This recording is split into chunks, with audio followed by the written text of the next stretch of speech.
welcome to this edition of Coast Currents. Today we are out of the studio and have been graciously invited to come and do this interview with Yarrow Summers in her studio. Yarrow, welcome. Thank you for inviting us. Thank you. It's nice to have you here. It's nice to be here. Yarrow, why don't you tell us a little bit about how you arrived in Mendocino County? Well, my journey to Mendocino started when I was in my 20s. My first husband and myself, he was an artist, he was a stained glass artist, and I was a textile artist at the time.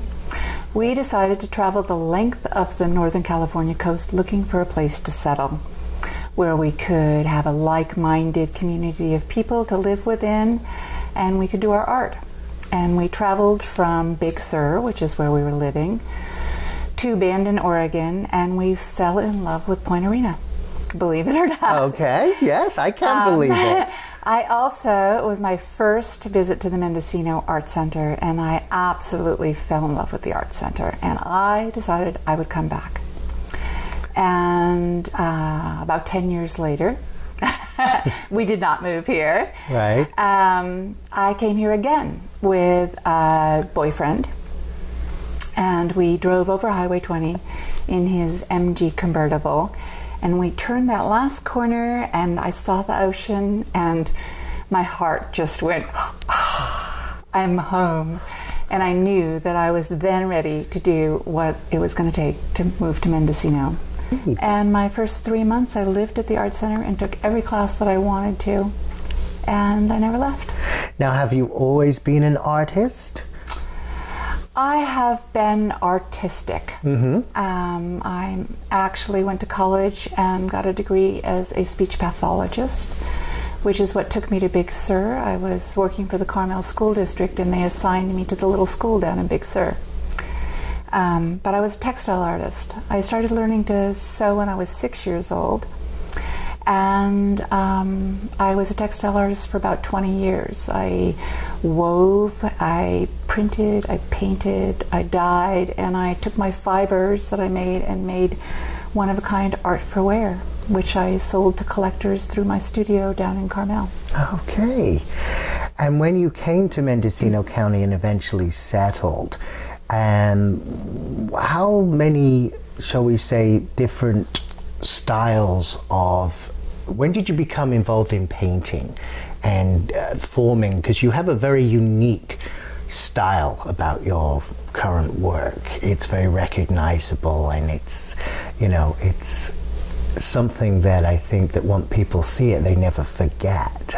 Was it a slow process to come up to that level, or when did you begin to start exploring the silhouette, the portraits that you do, and the inspiration behind that? Well, that question has a lot of answers. So I'll answer it in segments. Do.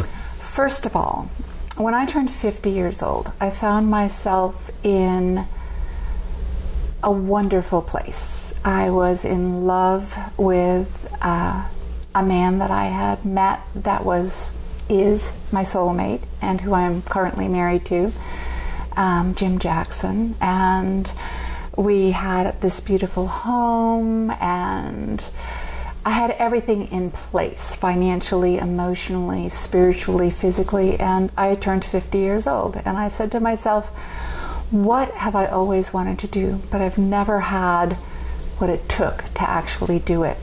And the answer was painting. So I decided I would learn to paint. I hadn't been doing textiles for about 5 or 6 years because I had been traveling a lot.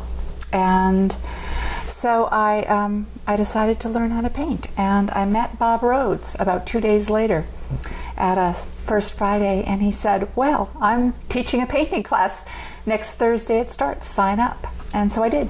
And so I took a class with Bob Rhodes, a basic beginning painting class. And my very first painting was of the handle of a very rusty garbage can that I had recently taken a photograph of. And I was so proud of myself because I was able to render that rusty garbage can quite realistically. Excellent. And I thought, I can do it. Yeah. And then I took a class. Well, it wasn't a class. I started studying with Shiloh MacLeod, who has been extremely influential in both my journey spiritually and my choice of subject matter.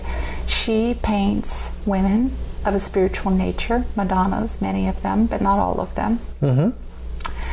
And I studied with her one-on-one, and she mentored me for about 6 months. And she was the teacher who informed both my style and my subject matter. Following my work with Shiloh, which I continue to this day, I just took a class with her last year, which was called Legendary Woman, A Vision Quest in Paint. Ah. And that class produced that painting. Okay. My next teacher was Bob Burridge, who works more abstractly. And Bob taught me to loosen up, to have fun, to push the boundaries and just see what happens. But he also taught me good composition and color in a way that I had never really considered. And that painting up there, She Walks Between Worlds, came out of my work with Bob Burridge. So I've had a sort of a traditional training, spiritual training, and what I would consider more outside of the box training. And the rest of it, you just learn yourself. Quite a few of your images have birds, and especially ravens in them. Could you tell us a little bit about how they came to be in your paintings? Well, I love birds. I love birds. I'm surrounded by birds. We have huge ravens that live on this property and talk to me when I go outside. But I also like winged things, angels. I like the feng shui of movement. And birds have been used throughout history to symbolize different things. So, ravens are the tricksters. Hummingbirds are warriors. When you see it in Weechel art, when you see a hummingbird, it's a little warrior. They're powerful. They may be small, but they're powerful. Doves, peaceful. Falcons are visionaries. So I like using birds to language what I want to put into that painting. Great. And recently you have begun to incorporate your paintings in jewelry. How did that come about? I was thinking this morning, I think you bought my first piece of jewelry. Really? Yes, I think that piece that you my mother bought will for be your pleased. mother, I think it was a show that I first presented my jewelry in, and I think you was the first person to buy a piece of my jewelry. Excellent. Well, I'm a creative, and even though I make my living as a painter, I have to keep myself engaged. So I'm always exploring new things. And the jewelry came about, I was scheduled to do a show, and I thought, well, how can I sort of explore something new? And so I decided to try this. And these are actually tiny little giclées of my original paintings that are attached to glass tiles and then painted with a special glass paint that you can use to paint wine glasses and stuff. And then I did the beadwork. I do all sorts of things. I make actually half of my living from what I call fringe adornments. They're a sort of balance between a necklace and a scarf. They're woven. I made 1,000 of them and sold 1,000 of them last year. Wow. So even though I'm a painter, it doesn't stop there. I'm a creative.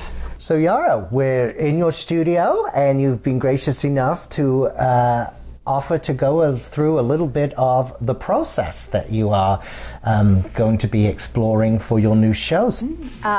This is the very first painting of 2013, and it is, I've just started it, and it is the beginning of what will become a show by July. Mm-hmm. I went to a studio of an artist that was had decided he wasn't going to paint anymore, Ray Falk, and I bought 6 big canvases. So I decided to use those as the core of my next show. Anyway, this canvas, it's going to be looser. There's going to be some botanicals, there's going to be some birds, and there's going to be my iconic faces. Well, Yarrow, thank you so much for hosting us and for allowing us to dissect the mind of such a wonderful creative artist and a treasure that we have here in Mendocino County. I'm sure myself and lots of others are looking forward to seeing your latest show that will be opening hopefully in this July, correct? In the summer. And we wish you the best of success continually. Thank you so much. And we will see you on another episode of Coast Currents. Thank you for joining us today.